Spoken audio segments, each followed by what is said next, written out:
All right, today we're talking about how ElevenLabs just passed the $1 billion mark in funding, and what a big deal that is. Right now, ElevenLabs is one of the tools we talk about a lot on this channel because it's one of the best. It's great for dubbing things in AI, AI audio, all that kind of stuff. They just passed $1.1 billion. They got an $80 million round. Jaden, what do you think about all this? Yeah, this is amazing. I mean, anytime you see one of these, any company reach unicorn status, right, and have $1 billion valuation, it's impressive. So yeah, and pulling in $80 million obviously cements them as a very legit, very big AI company. Now, this doesn't really surprise me because this is the trend that I've really been seeing throughout the last like year and a half. A lot of people are talking about like, oh, like, I've been in like startups and tech for a long time, and people are like, investors and VCs have like dried up as far as like funding companies, and it's like way harder. And like to an extent, that's true. But then they're like, on the flip side, if you're an AI company, it's super easy. And that's like sort of true. But really, what I've seen is it's like you have a couple big headline companies, and they mostly swallow up all the money. And they're doing something amazing. And so ElevenLabs is one of them. I've been talking about them, you've been talking about them for forever. And when you talk that much about a company because they're doing a great job in this space, you just know they're gonna have no problem raising money, even though like the environment's a little bit trickier. And I think that's smart because investors they're essentially picking their winners, the people that have they're doubling down on the ones that are doing the best, getting the most adoption, having the best product, and ElevenLabs is definitely one of those. So really, really excited for them on that. Yeah, what surprised me about the article is that it said they just passed 1 million users, which I would have guessed a number way higher than that, honestly, because I've used them a lot already. It's a great software, and it really has a lot of utility. Outside of Chat GPT is really great for text and that sort of thing. But as far as the audio game goes, they're really, like you said, one of the main, if not the main, player out there. So um, yeah, there was an interesting part of this article that talked about how they are starting a marketplace for voices as well. What do you think about that, Jaden?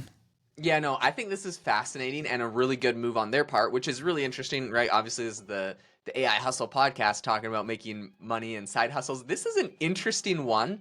I have a bunch of thoughts on this. So, first of all, anyone that's like, "Oh, I want to make some extra side money," you go to Eleven Labs, you upload a bunch of voice clips, and all of a sudden you can like make money. You can set the price they said. So like, I want to charge. I don't know if it's gonna be like by the word, like I want to charge a cent a word or something, or like $1 for an hour of content generated, or $1 for 10 minutes of content generated. I don't know exactly how the pricing structure is going to go, but you're going to get paid and be able to monetize your own voice. This is interesting, and I actually love this because my previous startup, Self Pause, which is the number one AI life coach, we scaled it to over 120,000 users. And something that killed me is we had a bunch of amazing voice actors that did like they like made meditations for affirmations, right? So they're reading the affirmations. They got great voices. But I just would find them on like Upwork, right? So they're just freelancers. And sometimes I'd be like, okay, we want to launch like a new category of affirmations on our app. Can you do this? And like I just wouldn't hear from them. And maybe they quit or they moved on or they got a new job or they weren't doing voiceovers anymore. And I'm like, oh man, like now I have, like all this audio, and some of those voices we don't even have on our app anymore because they only did like 5 or 6 categories, and we got like 20 categories now or something like that. And so we just would remove them because we wanted people to have the ability to switch the voice on all the categories. And I actually thought about this. I didn't do it because I'm like, it's probably illegal, or I don't know what the legalities of it. But I was like, I literally could just take like any of their voices, throw them into ElevenLabs, create like a voice clone, and get like the extra categories that they hadn't done. Now, I know there's like a lot of legality stuff around that. Movie studios, people are getting mad at movie studios for essentially doing that. They make like I think full on clones of the actors, like extras, use them for a day, and then when they leave, they would like use that same extra in like other scenes from this like 3D scan clone thing they did. Anyways, there's all the controversy. So I like never did anything, and I'm not really working on growing Self Pause anymore. But it was always a thought like in my mind, and so I think this is perfect. I would have loved it if any of my voice actors had said like, "Hey, happy to record this.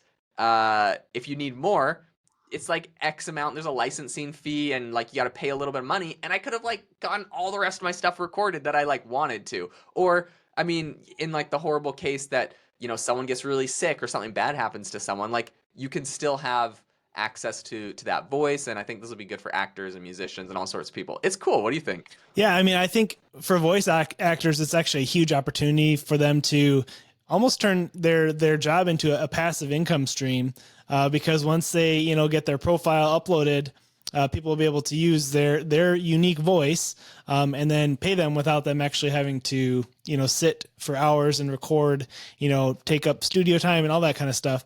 It's really, I think, an opportunity for those people with unique voices. I even know someone personally who does commercials because she has a really just great reading voice, or like a soothing voice for children's books. There's lots of, there's a huge market out there, and people want to have variety, because, if there's only 10 different voices, you're going to be able to recognize them after a while, everyone using them. But if you can have people upload their own unique voice, it's really, I think, a great opportunity to make money. 100%. So cool. And you know what else it like makes me think of is, if you've ever used, or if anyone's ever used the meditation app Headspace, what you'll notice is, like, on the app, there's really just one voice, which is like this. I think they got a couple voices, but like almost everything's read by this like British guy's voice, and that's literally the founder of the company. And to this day, I think there's two founders. One of them worked on like marketing and growing the company, and the other guy literally just like sat in the studio recording meditations like all day long. And Well, it just like blew my mind, because like that is so much time for a company that's valued at $1 billion, for the founder. Like that's what his job is. And so like something like this, where he could just clone his voice, and then someone else could just create the meditations. And even if he yeah. wanted to write them, which I imagine he probably doesn't at this point, but even if he wanted to write them, someone else could like go get them recorded. Like you don't have to sit down in a studio. You know how much work this is, like even for a podcast, like getting your mic set up, getting like in the studio, just like the energy to do this. It's a Mhm. lot. So I think these kind of tools will be amazing for like productivity. But beyond productivity, it's going to be awesome for just people to make money. Okay, the thing I wanted to ask you about, Jamie, of course, there's the ability to make money uploading your voice. What are some of the opportunities you think there are going onto that marketplace to create content, or like anyone that doesn't want to upload their voice, how could they monetize this?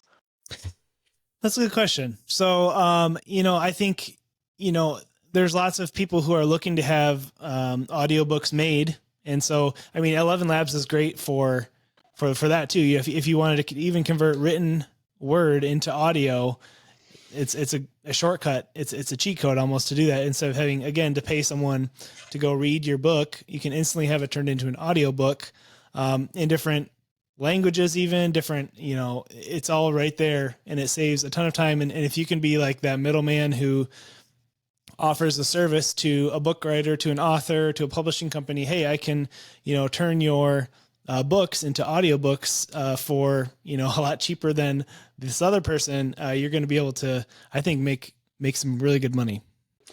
100%. That's actually interesting. This is a business that I never started, but I always like thought about. I was just too busy with doing software stuff and other things. But I always thought about like doing a business where either myself or I'd hire someone would just go and get all of the public domain books and just read them and upload them to Audible. And I had like different strategies and ideas and ways I was gonna make it like work and stuff. But like that was essentially the business, and you just create that content. Like I've always, I don't know, I've been really successful with just like content businesses, like music on Spotify or whatever. And so I was like, oh, this that would be a good business. To this day, I still think that'd be a good business if someone's looking for one. But this takes that to the next level, because you literally could go and get an audiobook, and you get it recorded by like a bunch of different voices, a bunch of different accents, a bunch of different like, and like someone's gonna have a preference, right? It's like, would you like to, because you can listen to like a sample of the book before you buy it, and it's like maybe someone will listen to your book and pay you for it just because they like that voice better than this voice. And everyone's got like different preferences for what voice they want to read. So if you could go and get like these books recorded in like 4 or 5 voices and give people like that choice, I think there'd be like a ton of I think there's a ton of opportunity there. So I think that would also be a cool business. I love that. I love that. Yeah, I didn't think about the public domain. I wonder if like some of those ones you read in school, with those like Of Mice and Men, is that considered public domain now? Because it's or how old? Do you know the rule? I Any kind think of it's. legality I'm stuff? trying to remember. I think the cutoff is like 19. It's 100 years old, right? So if Okay. I'm not mistaken, so it's like yeah, anything from 1924 Okay. or older. I believe that like the Mickey Mouse black and white cartoon just entered the public domain, so Disney That's doesn't have right. the copyright Yeah. on that. There's a That's right. whole thing about it. So yeah, but there's a ton of books that yeah are in the public domain. Or okay, this is just like a freebie. This is my little secret sauce that I was gonna do. And so if people want to do this, they can try this as well. You make book summaries. I think this is genius. I don't always want to read an entire book like I've heard a lot about. It's like sometimes I just want to hear like the summary. I think it's the smartest thing ever, and I don't actually know what the licensing is. I've seen other people do it, so I know it's possible. I don't know what you have to do for licensing or what you have to figure out. Go do your own research on this, but I think it's genius to be like, Grant Cardone's 10x summary, and it's just like a 20-minute or like a 30-minute audiobook where you just go through the chapters and give like a summary of the key takeaways from each chapter, and so you don't have to listen to like the whole thing, but you could do that for like all the bestsellers in self-help, all those kind of like books. I think that's also a little genius nugget. That is genius. Yeah, I saw a Facebook ad. I think it was like something like become the most interesting person in the room. 15 minutes a day. There's like for a month, it's like a different book each day, and it's a 15-minute summary. That's Yeah. genius. Yeah, I love that idea. Yeah, so Blinkist already does that. It's an app that like does summaries. So I don't know what the deal is. Maybe you can just make it and you don't have to pay any licensing. I have no idea. But Yeah. Blinkist is doing it as literally like a software product and a huge company. And I've seen a bunch of other people do those summaries like on Audible. So there's a way to do it. If someone cracks that using this tool from ElevenLabs would be amazing. Hey, if you enjoyed the episode today and you thought this was interesting, you got some value out of it, it would mean the world to us if you could leave us a review. We love reading your reviews, and it helps us continue to keep pumping out this content for you. So, yeah, if you could take a second to do that, that would be amazing. But we hope that you all have an amazing rest of your day. See you next time.